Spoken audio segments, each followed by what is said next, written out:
Alléluia. Nous allons parler ce matin comment devenir un amoureux de Dieu. Amen. But to talk about how to become the bride of Christ, how to fall in love with Jesus, we must talk about the foundation, about love first, before we get into it. So if you may open your Bible with me. Hallelujah. Amen. First, I want to talk about the glory of God and then go into love. And then we'll talk about how to become the bride of Christ. I'm just going to allow the Holy Spirit to lead me. And I'll try not to be too long either. Exode chapitre 33, versets 12 à 19. Exode 33. Alléluia. Amen. Exode chapitre 33, versets 12 à 19. But I'm not going to read all of it. Okay. Hallelujah. I will only start from verse 16. Exode 33. I'll start from verse 16 to 19. Comment sera-t-il donc certain que j'ai trouvé grâce à tes yeux, moi et ton peuple? Ne sera-ce pas quand tu marcheras avec nous et quand nous serons distingués, moi et ton peuple, de tous les peuples qui sont sur la face de la terre? L'Éternel dit à Moïse, je ferai ce que tu me demandes, car tu as trouvé grâce à mes yeux, et je te connais par ton nom. Moïse dit, fais-moi voir ta gloire. L'Éternel répondit, je ferai passer devant toi toute ma bonté, et je proclamerai devant toi le nom de l'Éternel. Je fais grâce à qui je fais grâce, et miséricorde à qui je fais miséricorde. L'Éternel dit, tu ne pourras pas voir ma face, car l'homme ne peut me voir et vivre. Gloire à Dieu. Amen. And this morning, what I want to discuss with you is that avec amour, vous verrez la gloire de Dieu. With love, you will see the glory of God. Avec amour, vous verrez la gloire de Dieu. And mon objectif, c'est de vous enseigner que Dieu est un Dieu d'amour et de compassion. Si vous avez de l'amour les uns pour les autres, et si vous avez l'amour pour Dieu, notre Dieu, vous verrez sa gloire. Amen. But many of us sometimes we say, I come into your presence, I wanna feel you, I wanna see your glory. But do you love God and do you love your neighbor? I want you guys to stay with me. You wanna see His glory, you wanna feel His presence, but many of us, we don't have a relationship with Him, and we don't even love this God. We wanna see His glory. But with love, you may see the glory of God. If you love your God first, with all your heart, with all your soul, and if you love your neighbor, you will see the glory of God. Amen. And I don't say, let's go to the verse, because I want to make sure that we stay with me. Now, there are three things to see His glory first I want to discuss with you. Is love, kindness, and to become the bride of Christ. 3 points. Comment, et ça, il faut que tu aimes Dieu d'abord. Tu dois être un amoureux de Dieu. La sagesse, vous avez besoin de la sagesse. Sans la sagesse, il est impossible de voir la gloire de Dieu. Et troisièmement, comment devenir un amoureux de Dieu. L'épouse de Jésus. Et lis avec moi Marc chapitre 12, versets 30 et 31. Marc chapitre 12, versets 30 et 31. Marc chapitre 12, versets 30 et 31. Marc chapitre 12. Et tu aimeras le Seigneur ton Dieu de tout ton cœur, de toute ton âme et de toute ta pensée et de toute ta force. Voici le second. But first, let me stop there. If he says to love God with de toute ta pensée et de toute ta force, then sometimes we come into the presence of God, we have to say to people, let's worship God. If I love this man, when I come into his presence, I must have a word to say to this man that I love. Amen. Let's say, for example, Brother Irfan is the one who is married, and he's in a room with his wife, but yet he doesn't have anything to say to his wife. Don't you think that's a peculiar relationship, you will say. Ça, c'est un couple qui est bizarre. Il est avec sa femme. Il aime sa femme, mais il n'a rien à dire avec elle. It's the same for us. Jesus says, the church is my bride, that I'm coming to get the bride. And we come into his presence, but yet we don't have anything to say to this person. Do you really like him? Or do you really love him with all your heart? When you come into his presence, we are so distracted by the things of the world. Or do you only say, when I come into God's presence, that is when I want to worship him? Serving God is a profession. I worship him at work. I speak in tongues in the shower. When I am on the street, the presence of God is with me, because it says Jéhovah Shammah. Dieu est toujours avec moi partout. Amen. Dans mon travail, quand je suis au lit, je dis, le Père, le Fils et le Saint-Esprit reste et demeure avec moi constamment. If he's with you constantly, you will always have a word to say to him. Most of us is because we allow the things of the world and we don't dwell into his presence. Au commencement était la parole était avec Dieu, la parole était Dieu. And the word says, you love your God with all your heart and with all your soul. Then why, when we come into his presence, we cannot worship him with all our soul? I told you this morning I wanted to talk about destiny, but God says, I'm looking for un amoureux de Dieu. This morning, are you in love with Jesus? When we come here, don't just come as a routine, because people say, okay, I'm coming to God's house to praise God.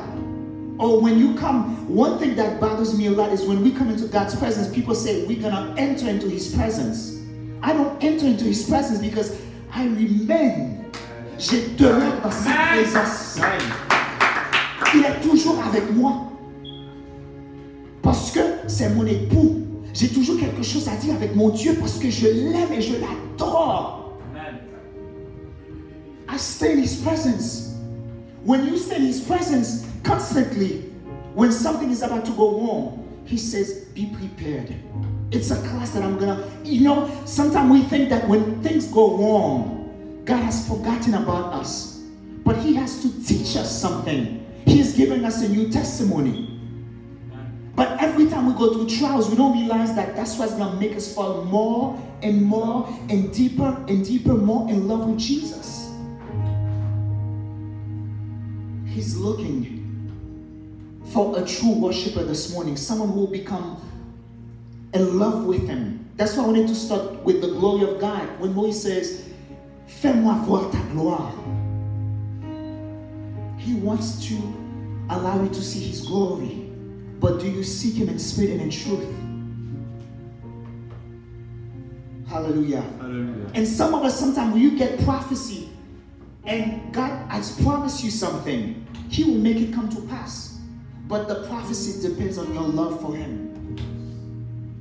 I don't say it, the word of God says it. Matthew 22 verse 40. If someone gets it, if you can read it for me. Matthew 22 verse 40. If you get it before me, please read it for me. Matthew 22 verse 40. This is it. It says, de ces deux commandements dépendant toute la loi et les prophètes. I don't say it. So the prophecy, the promise God has made to you depends on your love. And now when you go to that same verse, Matthew 22 verse 37, it says, Jésus lui répondit, tu aimeras le Seigneur. Here it is again. Le Seigneur, ton Dieu, de tout ton cœur, de toute ton âme et de toute ta pensée. Verset 38, c'est le premier et le plus grand commandement. Et voici le second, qui lui est semblable. Tu aimeras ton prochain comme toi-même. Est-ce que tu aimeras ton prochain comme toi-même? And some of us, we think like, your love is only for my brother, my sister, my wife, husband and wife. If your love is just that, you don't love deeply enough. You have a love that's in a box. The same way, if you see that when your wife is sick, you want to go out of your way to help your wife. Your brother is sick, your mom is sick. Brother Ephraim is not my brother, but in Christ, he becomes my brother now. The same way I can do for my own blood sister, I must be the same thing for my brother Ephraim, because he now becomes my brother through Christ. I must have the same love for him. If I don't, then I'm not following the word of God. Then I'm being disobedient. If I don't obey the word of God, then I'm a sinner. People think like it's when you commit adultery. No, once you disobey the word of God. And many of us, sometimes you are in ministry, but this is the hardest thing to do, is to love your brother as you love yourself. And sometimes God will put you to a test. In the church, after worship, someone says something to you and you want to give them an answer, but yet you have to say, Lord, hold me back.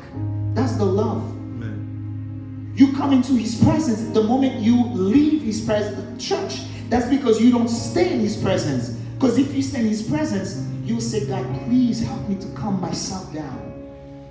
Tu demandes à Dieu de te donner la sagesse. Once you have kindness, once you are wise enough, you will know. You don't need to give an answer to everyone. Some of us at work, the people at work, they put you to the test on how deep you love. And that's how you will know. Jean 4, verset 23 dit, mais l'heure vient, elle est déjà venue où les vrais adorateurs adorent le Père en esprit et en vérité. Car ce sont là les adorateurs que le Père demande.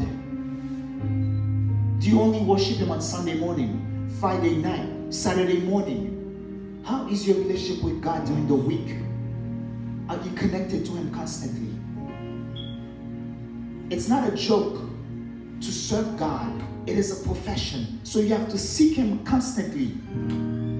And when we talk about kindness, if you look at Proverbs 2, verses 1 through 5, Proverbs chapter 2, verses 1 through 5, and it reads, Mon fils, si tu reçois mes paroles, et si tu gardes avec toi mes préceptes, si tu rends ton oreille attentive à la sagesse, et si tu inclines ton cœur à l'intelligence, oui, si tu appelles la sagesse, et si tu élèves ta voix vers l'intelligence. Verset 4. Si tu la cherches comme l'argent, et si tu la poursuis comme un trésor, alors tu comprendras la crainte de l'Éternel et tu trouveras la connaissance de Dieu. Et une autre verset que j'aime bien, c'est Proverbes chapitre 15, verset 23. Regarde ça avec moi. Et ça dit, la crainte de l'Éternel enseigne la sagesse et l'humilité précède la gloire. L'humilité précède la gloire. Some of us, we are so proud when we come into our presence to even bow down in front of God. We think that's too much. Sometimes because of our degrees, you know, the jobs we have. And we think, you know what, that's too low for me. I'm embarrassed to come and kneel in front of people. They're going to wonder, have I sinned? People normally think like if during worship you get on your knees, it's because you've done something wrong. No, l'humilité précède la gloire. It's because you want the glory of God to fill you up. When you say, fill me up, I want my cup to run over. You have to enter into his presence. You have to seek him, knock him, and say, God, I want to fill you. He says to seek, knock, he will open. Why don't you do it? And then now, to end, the last part I want to discuss with you is comment devenir un amoureux de Dieu. God doesn't say, the Bible doesn't say, I'm coming to get the people who are following me. He doesn't say, I'm coming to get my son. Parce qu'on devient enfant de Dieu par la foi. Parce qu'on trouve ça dans Éphésiens 4, versets 13 et 14. On devient fils et enfant par la foi. Serviteur au moment que qu'on a dit Dieu, j'accepte Dieu comme mon sauveur et sauveur personnel. On devient des serviteurs de Dieu. Mais on devient amoureux, épouse par amour. Il y a beaucoup de serviteurs de Dieu. À l'église, on trouve beaucoup d'enfants, mais peu d'amoureux de Dieu. And what I want you to really understand with the sermon, or with this word, is that when you become this bride of Christ, one who is deeply in love with God, everything, he will give you everything. He will give you all of his treasures. Let me bring it into perspective for you. Now, Ephraim is married. He and his wife, what happens? They become one. Because they become one, his inheritance, the wife has it. Vice versa. Alors, it's like Now, his bank account, the wife has access to it. His son doesn't know all of his secrets, but the wife knows everything. I don't know if you guys understand me. Yes. We normally say, I'm a son of God. That's good. But there's a deeper dimension. Il a une autre dimension dans l'évangile. That's why I want you guys to understand. There's a greater dimension. Now remember, it's like, let's say when you guys were back home, if you have a maid working for you, this is your servant. Will you allow the servant to come and sleep on your bed? No. The servant will come and clean your bedroom. The servant will put food on the table for you. But the servant will not come and sleep on your bed. Never. The servant doesn't have access to your bed. I don't know. Oh my God. I want you guys to understand where I'm going with this. Yes. The servant doesn't have access to everything. Yes. Now you have children. You give them certain things. You send them to the best schools. You may get a driver to take them to school. But the intimacy you have with your spouse in bed, as much as you love your children, they don't have that intimacy. The intimacy that Ephraim now who's married has with his wife, he doesn't have it with the son. Most of us in the church, we say, I'm a son of God, I'm a child of God. Say it again. But I'm about to say, I am a lover of Christ. When you become a lover of Christ, you have access to everything. Because now, every time you go into, you're constantly speaking to him. You are at work, you always have a word to say to him. And sometimes you're sleeping. When you become a lover of Christ, he comes next to you to speak with you and says, my son, I want to have a conversation. And sometimes you have to say to God, I want to sleep. He says, I'm so in love with you. I want to discuss something with you. While you're sleeping, he's coming to talk to you. I want you to experience that. It's a good feeling. Sometimes God comes to speak with me. I get to work. We're still having a conversation. I have to say, I must work now. But he's still talking to me. But he gives me strength. Sometimes the Lord keeps me up late at night to talk to me.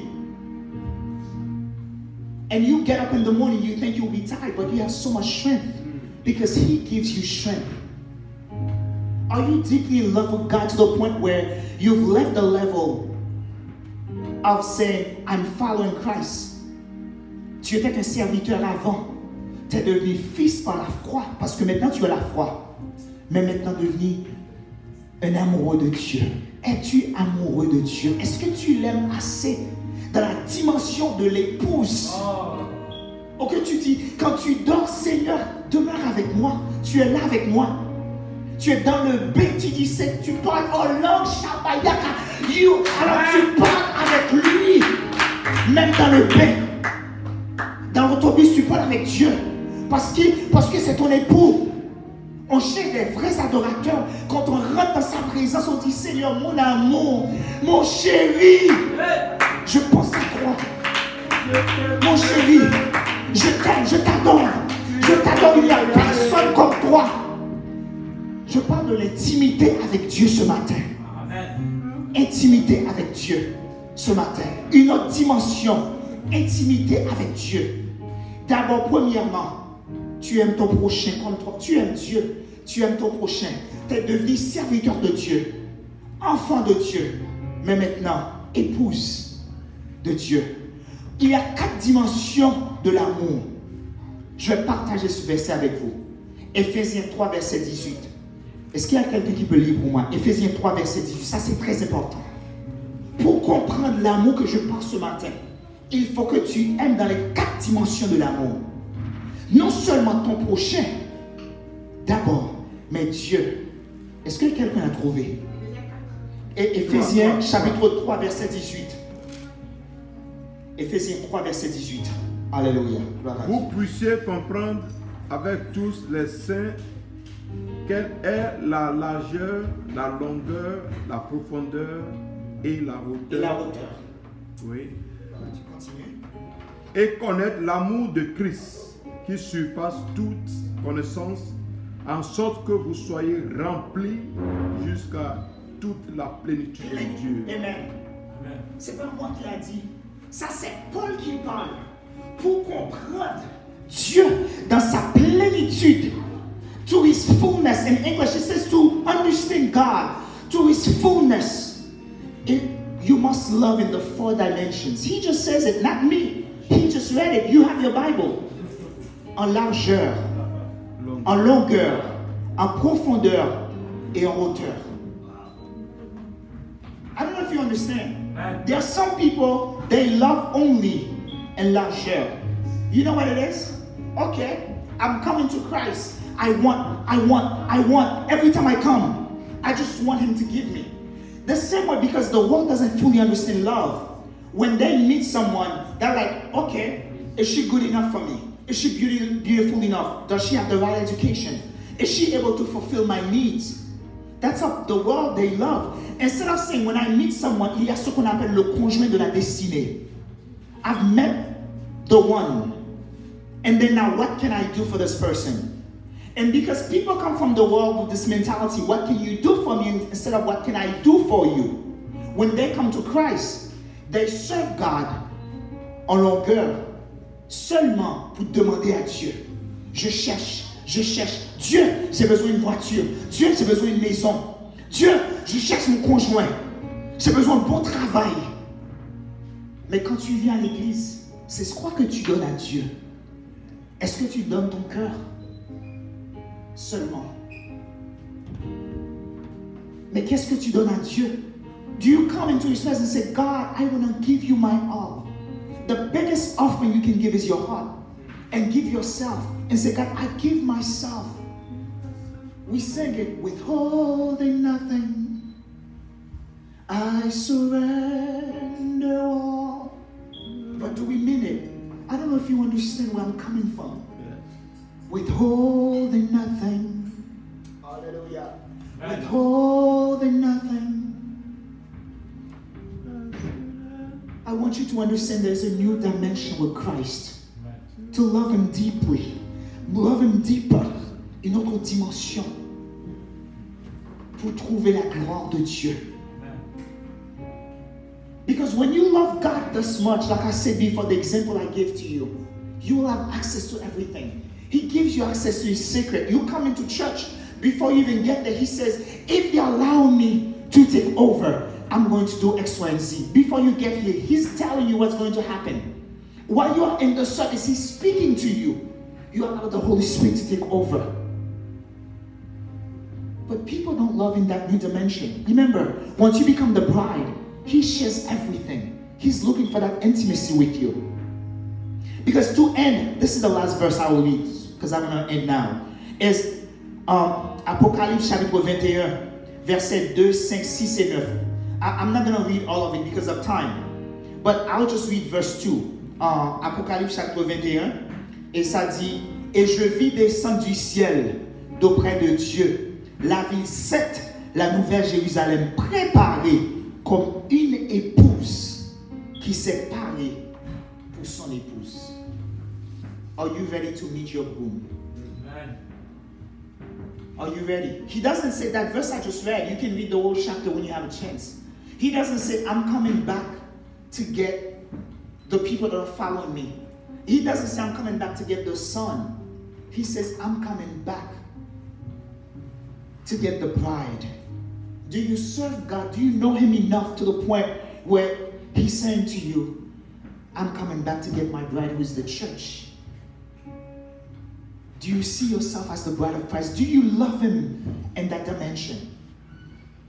Do you only love him and it's like en hauteur, en largeur, en profondeur? 4 dimensions. Because people come, like I said before, just to get. When you come, you say, God, I'm coming to give you myself. And you say, Lord, what can I do for you? And you will see, God will say, I want you to go and do X, Y, and Z for me. There is someone suffering. Go and help. You will see that the Lord will just use you to go and help someone else. Those that are in need. Because when you become this bride of Christ, tu as le fardeau des âmes. Tu as le fardeau des autres. You don't only come into his presence to only pray for yourself, but you also pray for other people. I encourage all of you. Fall in love deeply with Jesus.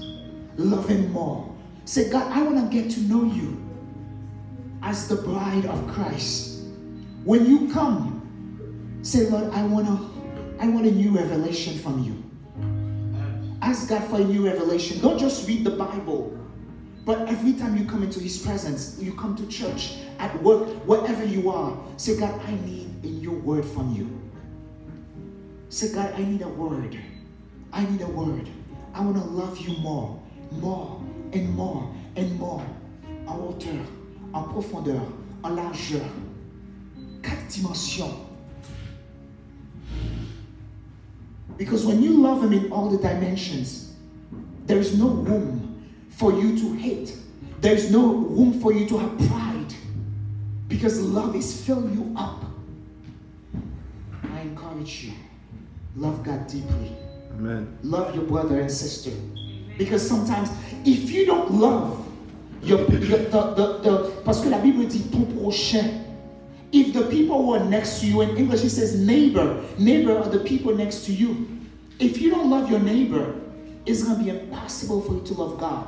Quite often you meet people that say, I love Jesus, but the sisters in the church with them, it's their enemy. They don't talk to them because they don't like the shape of their head. You don't love. You love en largeur, mais non pas en profondeur. And then you cannot get to know God into his fullness because there's something holding you. So ask God to help you to love. And this morning, whatever that has taken the blessings of God from you to get to know him, may you pray and say, Lord, I need you to go and find it. If there was a test you gave me maybe 5 years ago, 3 years ago, 2 days ago, and I failed the test, Lord, I need you to go and get it for me. Bring it back and bring me to my destiny. Because many of you, the reason why you cannot get to your destiny is because you don't want to love. Because as we just read, et c'est ça, c'est le plus grand commandement. Tu aimes Dieu et deuxièmement, tu aimes ton prochain comme toi-même. And like Paul says in the other verse we just read, to get to know God to his fullness, you love. And the depth, and the width, and the wide, and all 4 dimensions. Love God. May you all be blessed. Amen. And I hope after today, you become a lover of God. Amen. Tu deviens un amoureux de Dieu. Amen. Et tu l'aimes de la profondeur. Et que tu peux sentir la plénitude de son esprit. Amen. Soyez bénis. Amen.